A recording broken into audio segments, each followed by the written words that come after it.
Bonjour à toutes et à tous, c'est un plaisir de vous retrouver encore aujourd'hui pour partager avec vous cet horoscope du 31 août au 6 septembre 2020. Il vient en complément de la vidéo de la pleine lune du 2 septembre que j'ai publiée hier. Sous la vidéo, votre signe avec la minute où vous pouvez le retrouver en cliquant sur le lien. Sans plus attendre, voyons l'horoscope de la semaine avec tout d'abord les béliers. Mars est dans votre signe ainsi que la lune noire et Chiron. La lune, quant à elle, sera chez vous du 4 au 6 septembre inclus. La semaine porte sur la précision et l'exactitude. Avec tout ce monde dans votre signe, cette semaine, il est possible que vous vous sentiez un peu dans le brouillard ou que vous ayez l'impression d'être un tantinet déprimé sans en sentir vraiment la raison. Aussi, pour reprendre les choses en main, utilisez votre esprit et focalisez-le sur des activités très terre-à-terre qui ont le mérite de vous aider à refaire surface, car il est toujours désagréable de se sentir démoralisé sans savoir véritablement pourquoi. La journée du 31 est favorable aux discussions qui peuvent vous redonner le sourire. Côté cœur, il est nécessaire d'attendre que les choses évoluent, car il ne faut rien précipiter dans votre vie affective cette semaine en raison de tous ces influx planétaires contradictoires. Vous pouvez être tenté d'aller dans un sens alors que peut-être un autre est préférable. Bref, c'est la semaine de la prudence nécessaire. La journée du 1er septembre conseille d'être dans la réflexion et non dans l'action précipitée, tout du moins dans votre vie affective, à savoir amour, amitié et famille. Côté travail, eh bien, même si vous avez des doutes quant à l'évolution de votre carrière professionnelle, celle-ci est certaine. Vous êtes apte à organiser et à diriger d'importantes affaires car vous savez nouer des relations et trouver les appuis auprès des personnes dont vous pourriez avoir besoin. La journée du 1er septembre, à l'inverse de votre vie affective, conseille ici d'être dans l'action car celle-ci sera de bon augure à moyen terme. La journée du 3 favorise également tous les contacts. En bref, la semaine s'annonce plutôt positive mais conseille la prudence et la réflexion. Pour les taureaux, Uranus est toujours chez vous, fidèle au poste. Il met cette semaine en évidence la nécessité d'être attentif à votre environnement et aux gens que vous côtoyez. Il est aussi possible que vous ayez plus ou moins tendance à vivre dans une sorte de regret du passé, vous empêchant ainsi de voir ce que le futur vous réserve. Il est possible aussi que vous n'y prêtiez pas vraiment attention, tant ce souvenir peut être pour vous agréable. Toutefois, cela risque de vous empêcher d'être dans la lucidité que vous demande Uranus, tant vous penserez, mais à tort, être dans une sérénité qui en réalité n'en aura que l'apparence. Le 4 septembre demande d'ailleurs d'y réfléchir avec plus d'attention. Côté cœur, vous saurez joindre harmonie et romantisme, ce qui facilitera vos rapports aux autres. On vous portera de l'intérêt et cela vous comblera car vous aimez que l'on vous aime. Le 2 septembre est favorable aux échanges, aux discussions et la semaine ne porte pas au conflit. Côté travail, eh bien, vous serez très actif et vous saurez faire preuve d'éloquence grâce à votre sens du contact. Votre vie sociale peut subitement se révéler intense et riche, ce qui servira votre travail et vos projets. Utilisez la journée du 2 septembre pour lancer de nouvelles idées ou nouveaux projets, mais de toute façon, soyez dans l'action. Le premier, quant à lui, conseille d'être dans le dynamisme.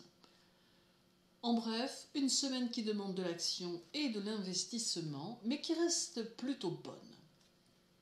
Pour les Gémeaux, le nœud lunaire nord est chez vous toute la semaine.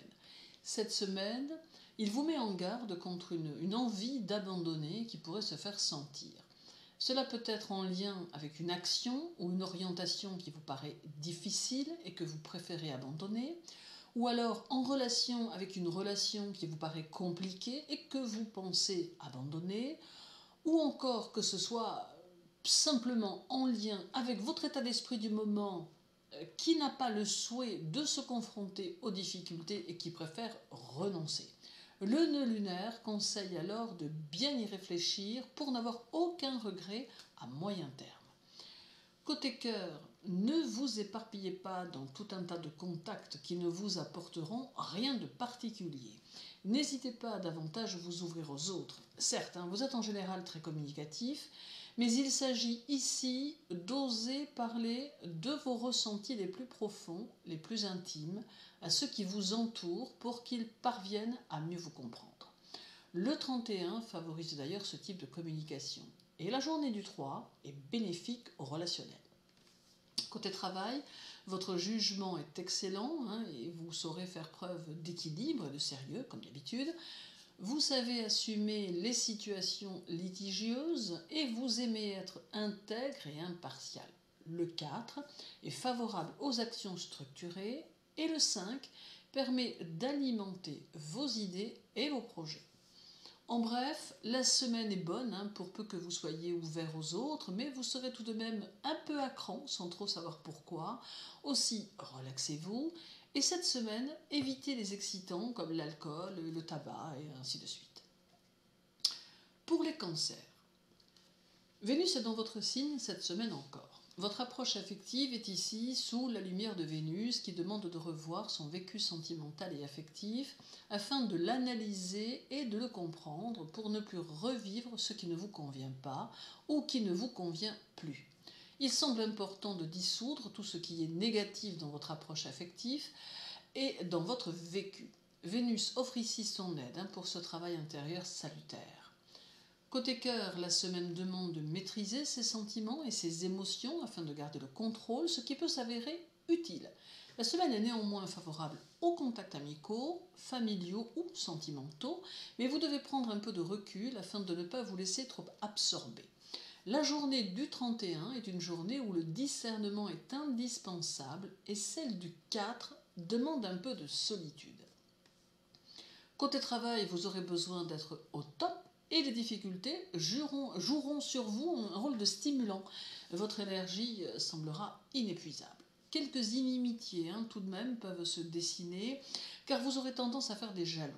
La journée du 1er demande de la fermeté et celle du 5 plus d'entêtement. En bref, une bonne semaine qui met en relief tout ce qui a trait à l'émotionnel, mais une belle énergie sera tout de même présente. Quelques risques de crampes à craindre peut-être côté santé. Pour les lions, votre maître, le soleil, en vierge, met en relief tous les freins intérieurs que vous vous mettez parfois, ainsi que ceux qui proviennent de l'extérieur. Tout ceci ne peut que vous empêcher de démontrer votre valeur aux autres, d'où peut-être parfois un manque de compréhension ou un manque de confiance qui ne peut que vous gâcher la vie. Cet état d'être vous bloque parfois pour aller vers les autres, ce qui contraste avec votre forte volonté. Il peut en résulter une sorte de malaise, car vous ne pouvez qu'en ressentir de la frustration. C'est sur cela que la semaine vous demande de réfléchir. Côté cœur, vous serez de nature expansive avec une réelle joie de vivre qui satisfera votre entourage. Votre gaieté sera communicative. Votre idéal sera peut-être en partie comblé, mais ne perdez pas de vue la nécessité de croire en vous. La journée du 31 est favorable aux négociations et celle du 3 au contact. Côté travail, votre idée de justice sera accusée et empreinte de tolérance et vous aurez tendance à respecter naturellement les opinions d'autrui. Vous vous intégrerez parfaitement à la vie collective. La journée du 2 demande de la maîtrise de soi et celle du 5 du contact. En bref, une bonne semaine avec un besoin de bouger, ce qui semble plutôt positif pour vous les lions. Pour les vierges, le soleil est dans votre signe et je souhaite donc un bel anniversaire aux vierges nés durant cette semaine. Mercure est également chez lui durant ces 7 jours. L'accent est mis cette semaine sur la nécessité d'utiliser votre esprit pratique qui sera confronté peut-être à des situations qui vous demanderont logique et réactivité. Il faudra recentrer vos énergies sur vos objectifs et vos buts et ne pas hésiter à vous en trouver de nouveaux car ils sont essentiels pour que vous conserviez intacte votre motivation quotidienne. D'ailleurs, nul n'est besoin d'avoir des buts insurmontables car même de petits objectifs quotidiens seront de bon augure. Profitez de la journée du 31 pour justement faire la liste des petites et grandes choses que vous souhaitez atteindre. Côté cœur, vous saurez faire preuve de générosité et vous vous montrerez d'une profonde sincérité car vous ne sauriez en aucun cas dissimuler ou feindre vos sentiments. Vous respecterez la personnalité et l'indépendance de ceux qui partagent votre vie ou de ceux qui font partie de votre entourage et ils sauront vous en remercier. La journée du 1 est intéressante car elle peut mettre en émergence des situations cachées ou des non-dits. Et celle du 6 favorise les contacts affectifs. Côté travail, vous serez capable d'écoute et vos conseils seront très appréciés car très justes. Vous serez capable de vous distinguer dans un poste à responsabilité. Il vous faut donc foncer sans hésiter. La journée du 2 favorise toutes vos actions et celle du 4 demande beaucoup de précision et d'exactitude. En bref, une bonne semaine avec des idées plein la tête et l'envie d'être dans l'activité soutenue par une bonne santé d'une manière générale. Pour les balances, votre maître Vénus est en Cancer et Saturne, votre second maître, est en Capricorne. Il est possible que dans votre passé, vous ayez beaucoup lutté pour vous faire entendre ou pour marquer votre présence. Il est possible aussi que cela fut compliqué, entraînant des souffrances qui laissent encore aujourd'hui quelques cicatrices. La semaine indique alors qu'il est temps de panser les plaies afin de repartir vers d'autres horizons vers lesquels vous ne devez pas batailler pour vous imposer. Si vous êtes réceptif à votre vraie nature, vous pourrez sentir ou constater que vous avez en vous une âme de chef, de leader qui, alliée à votre combativité, peut vous ouvrir bien des portes. Côté cœur, votre indépendance sera très importante et vous n'aurez aucun souci à vivre seul, préférant la solitude à la mauvaise compagnie. Cela risque fortement de compliquer votre vie amoureuse ou vos rapports avec votre entourage, mais vous êtes de taille à l'assumer. La journée du 3 favorise la réflexion, la pensée et celle du 5, l'investissement personnel. Côté travail, votre personnalité sera soumise à de puissants souhaits que vous saurez cacher à votre entourage.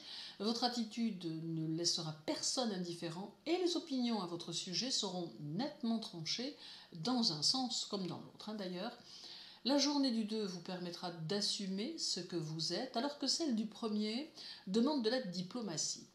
En bref, une bonne semaine qui s'annonce, mais un peu de fatigue due au stress émotionnel présent.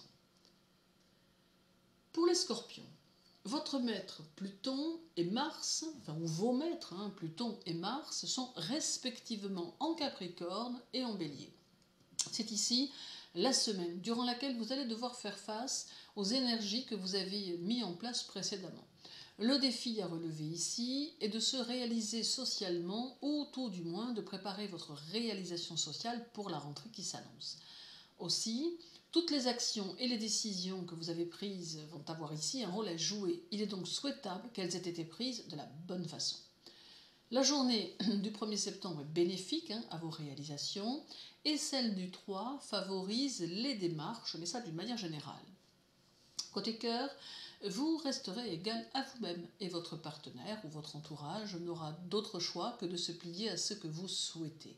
Faites attention cependant, car cela ne dure qu'un temps et vous pourriez peut-être rencontrer à terme quelques réticences. La journée du 3 favorise les discussions et la journée du 4 déconseille de poser les mots avec précipitation.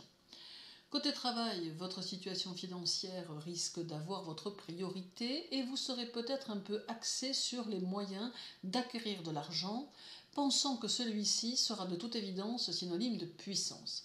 Ne prenez cependant aucun risque et méfiez-vous des conseilleurs. La journée du 1er offre une force de persuasion et celle du 3 vous demande de faire preuve de réflexion face aux gens et aux situations. En bref, semaine satisfaisante, faite certes de stress, mais aussi de possibles réalisations et de nouveaux contacts. Une belle énergie également sera présente. Pour les Sagittaires, votre maître est en Capricorne et il est rétrograde. C'est pour vous le moment de revoir votre positionnement sur les choses et votre attitude face aux gens. N'hésitez pas à élargir vos points de vue, vos connaissances, car cela peut vous ouvrir de nouvelles portes qui peuvent à moyen terme servir vos objectifs. Vous êtes un conquérant habile, alors apprenez à partager avec vos nouveaux contacts, mais ne les utilisez pas pour servir votre cause, car vous prenez alors le risque que cela vous échappe soudainement et qu'au final, on ne vous reconnaisse plus comme un leader. Prudence donc toute cette semaine, notamment le 31 et le 4. Côté cœur, vous resterez attaché à vos idées et à vos objectifs, ayant à cœur de les réaliser, et cela sans trop vous occuper de l'opinion de votre entourage. Attention au risque de conflit qui pourrait survenir, prudence le 3. Côté travail, vous serez peut-être confronté à quelqu'un qui essayera de vous pousser dans vos retranchements, ce que vous n'allez pas aimer du tout. Diplomatie et discussion restent toutefois nécessaires, même si ce n'est pas votre envie. Profitez du 2 pour avancer dans votre activité et du 5 pour concrétiser ce que vous souhaitez. En bref, bonne semaine avec une très bonne vitalité et de la diplomatie à cultiver dans tous les domaines. Pour les Capricornes, Jupiter, Saturne et Pluton sont chez vous et tous trois sont rétrogrades. Ils définissent ici que, ne trouvant pas autour de vous ce qui vous convient, vous avez peut-être pris l'habitude de vous créer un univers intérieur dans lequel vous aimez vous réfugier.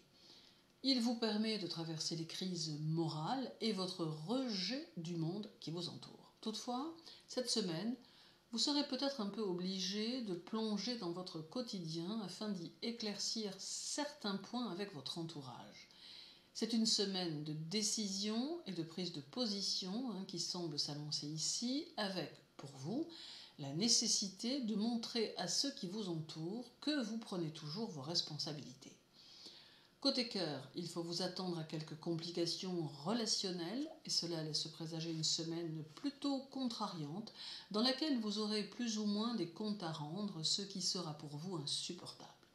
La journée du 1er septembre amène une forte volonté qui va vous être très utile. Côté travail, votre attrait pour les théories révolutionnaires aura tendance à se manifester et votre esprit se montrera très inventif. Quelques petits déplacements sont peut-être aussi à prévoir. Vous serez séduire votre entourage par votre côté très pratique. La journée du 2 vous demande de ne pas hésiter à foncer. La journée du 5 vous aide à prendre certaines décisions. En bref, stress et agacement sont le lot de votre semaine, mais vous parviendrez à faire ce que vous avez prévu de faire. Pour les Verseaux, la Lune est chez vous le 31 et le 1er. Le 1er septembre, elle formera avec Mars un sextile qui sera de bon augure pour vos actions et pour vos réactions, vous permettant de trouver l'attitude la plus juste possible. Elle vous donnera aussi beaucoup d'énergie que vous devez canaliser au mieux. Vous serez très combatif, mais n'oubliez pas la pleine lune du 2 qui demande de contenir votre trop-plein d'énergie afin de ne rencontrer aucun heurt avec autrui, comme je le dis dans la vidéo d'hier. Côté cœur, prenez garde de ne pas vous laisser influencer par votre entourage ou que votre entourage ne contrarie vos objectifs et vos projets. Vous devez déterminer votre ligne de conduite et rester ferme face à cet environnement. La journée du 2 précise que vous ne devez pas faillir et celle du 3 que votre environnement peut s'adapter pour peu que vous sachiez exprimer les choses. Côté travail, vous prenez le risque de ne pas pouvoir donner libre cours à vos qualités et à vos intuitions. Pourtant, votre imagination et votre inspiration peuvent déboucher sur des créations originales, aussi osez vous imposer. La journée du 4 est faite pour la persévérance et celle du 5 pour la nouveauté. En bref, bonne semaine avec malgré tout des frustrations à gérer. Et terminons avec les Poissons. Neptune rétrograde est dans votre signe et il est chez lui. La Lune sera aussi présente du 2 au 4 et il s'agit ici de la pleine Lune qui va avoir sur vous un impact certain. Peut-être aurez-vous un peu de mal à dormir, ou peut-être vos nuits seront-elles peuplées de rêves qui seront symboliquement forts et perturbants. Peut-être sentirez-vous votre sensibilité bousculée et puissante, ou peut-être le vague à l'âme vous envahira sans que vous n'y puissiez rien. Quoi qu'il en soit, elle annonce des changements à venir pour votre signe, mais aussi pour tous. Il ne faut donc pas hésiter à mettre des choses en place ou à foncer, cela sera payant de toute façon. Côté cœur, L'entente sera plutôt satisfaisante et votre entourage sera dévoué et plutôt conciliant, vous apportant de l'aide si nécessaire. Un très bon climat général sera présent, ouvert au changement. La journée du 1er favorise la nouveauté. Côté travail, il faut profiter de cette semaine pour foncer vers vos objectifs car des situations propices peuvent se présenter à vous qu'il serait bon de saisir. Bon climat général, favorisé le 2 par la pleine lune. Le 3 est aussi à utiliser pour la réflexion et le 5 pour compléter les actions du 2. En bref, une bonne semaine avec une assez bonne humeur salutaire à votre santé et cela même si la lune du 2 vient vous perturber un peu. Je vous remercie de m'avoir écouté. Je vous souhaite une bonne journée, une bonne semaine et surtout, prenez soin de vous. À très bientôt.